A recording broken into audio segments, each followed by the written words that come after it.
let's also take a look at the defensive side of things here, where we have Jared Weaver winning 19 games and 19-4. He's doing his best to try to get the LA Angels into the postseason this year. Right now, it looks like that he possibly could be in the running for him getting the Cy Young. But David Price also has a very good consideration. He's 18-5 with an ERA of 2.58 and all that. So it's going to be between those two. There might be more as well that could be in the situation, but right now those two seem to be two of the best players that's in that mark. In the National League side, Gio Gonzalez of the Washington Nationals was the first in the majors to win 20 games. He's 20-8. He has an ERA of 2.84, and it continues to show right here that the Washington Nationals are actually going to be okay without Steven Strasburg, which I still think that they could have handled it a little bit better, but I guess they have a little bit of a mindset about his future and everything like that. So we're going to go ahead and we're going to take another break, and I will be right back with our show. Okay, and we are back. We get a chance we talked about the college football, we talked about the professionals, and we also talked about the MLB. Let's go back to the professionals tonight. We have a game between the Seattle Seahawks and the Green Bay Packers on Monday Night Football. Now, we'll get a chance to see, we thought we were going to get a chance to see Aaron Rodgers play against his backup, Matt Flynn, this tonight, but right now, Russell Wilson is the starting quarterback of the Seattle Seahawks, and he's done pretty well. He's done decently. He's guided them to a 1-1 mark, but not too many people saw them beating Dallas last week. But yet they got a chance. They did beat them, and they beat them humbly. They beat them soundly, 27-7. So we're gonna get a chance to see what can Russell Wilson do tonight against the Green Bay defense. That's not so that if you've seen them last year, they weren't that great. They were kind of timely. They were more of a timely defense, but you could march up and down the field with ease against them last year, and basically that was going to be their downfall last year when they played against the Giants and they lost to the Giants.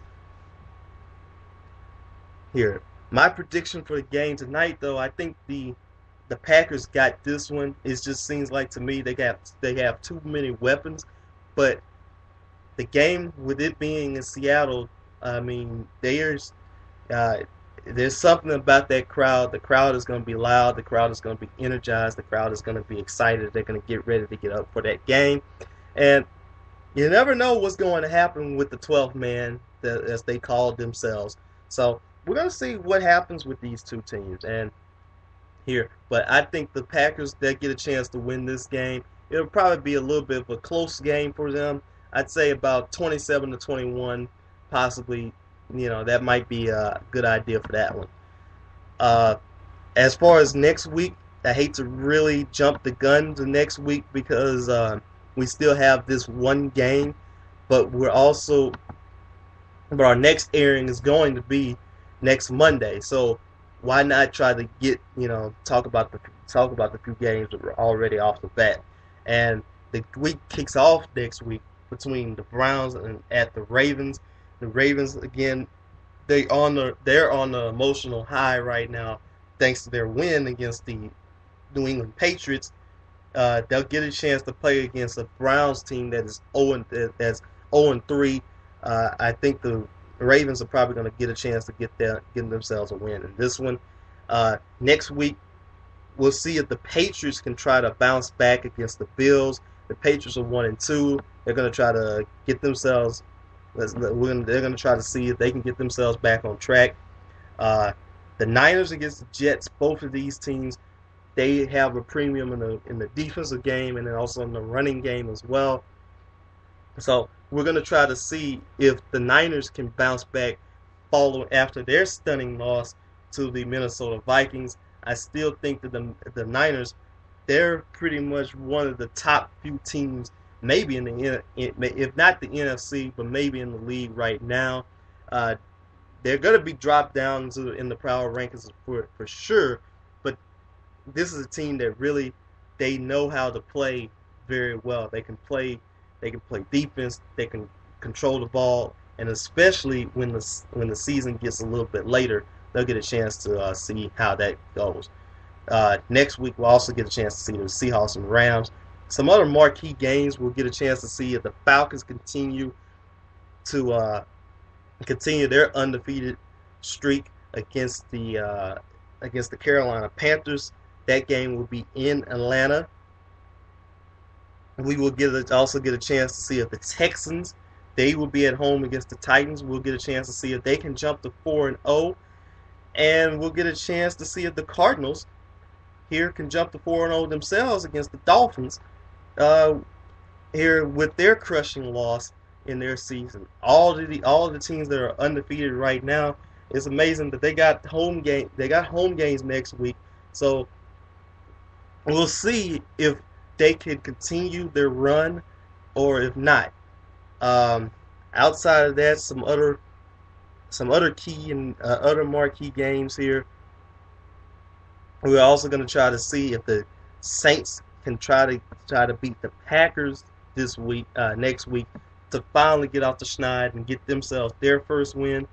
The Sunday night matchup between the Eagles and the Giants, that's going to be a very good one. Both of these teams are tied atop the NFC East, and right now that's probably going to be a very good, interesting race with these two teams.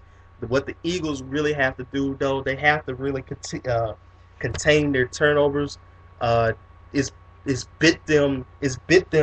It has actually plagued them this season all throughout, but it really bit them against the Cardinals yesterday here.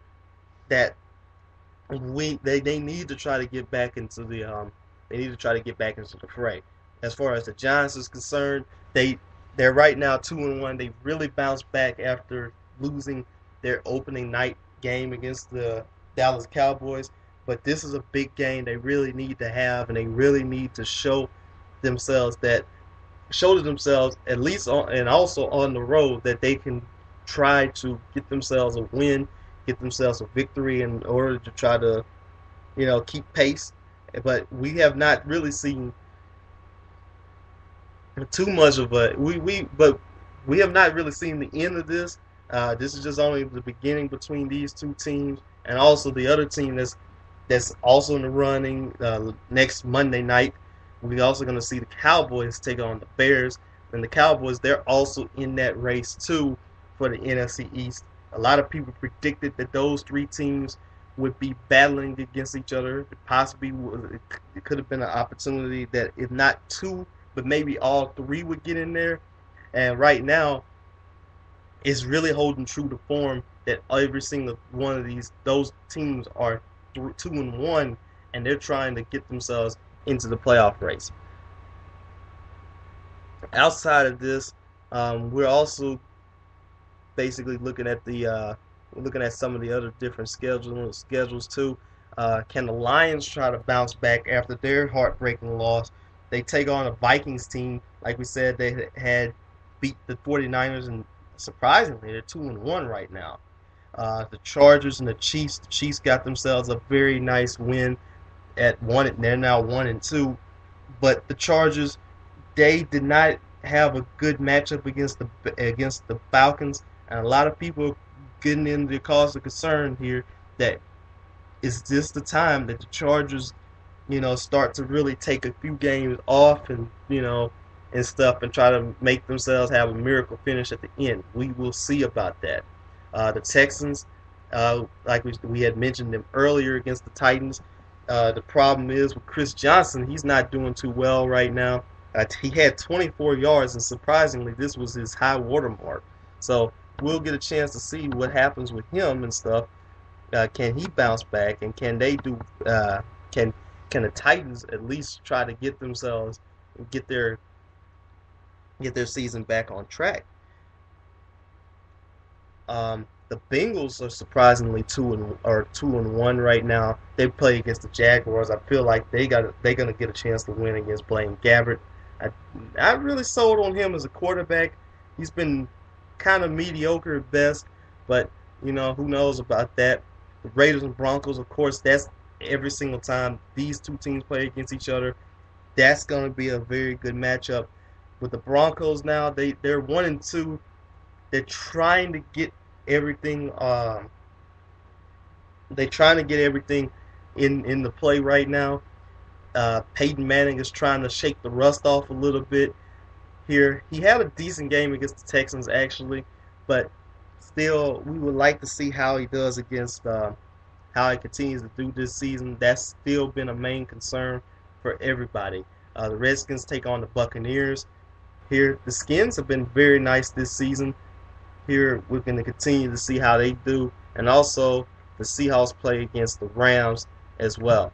So we're going to go ahead, take another little break, and we hope to come back in a few to maybe go ahead and maybe close out the show. Thank you very much.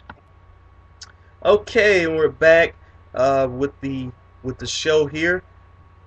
So far, this has been a very interesting first show for me. As like you said, if you can tell, that it's been a little bit of a jitters and all that stuff, but it's been okay so far. But we're basically going to end the show out right here. We're going to continue to try. We're going to come back on the air next week at the same time, Mondays at 6 p.m. Central Time, 7 p.m.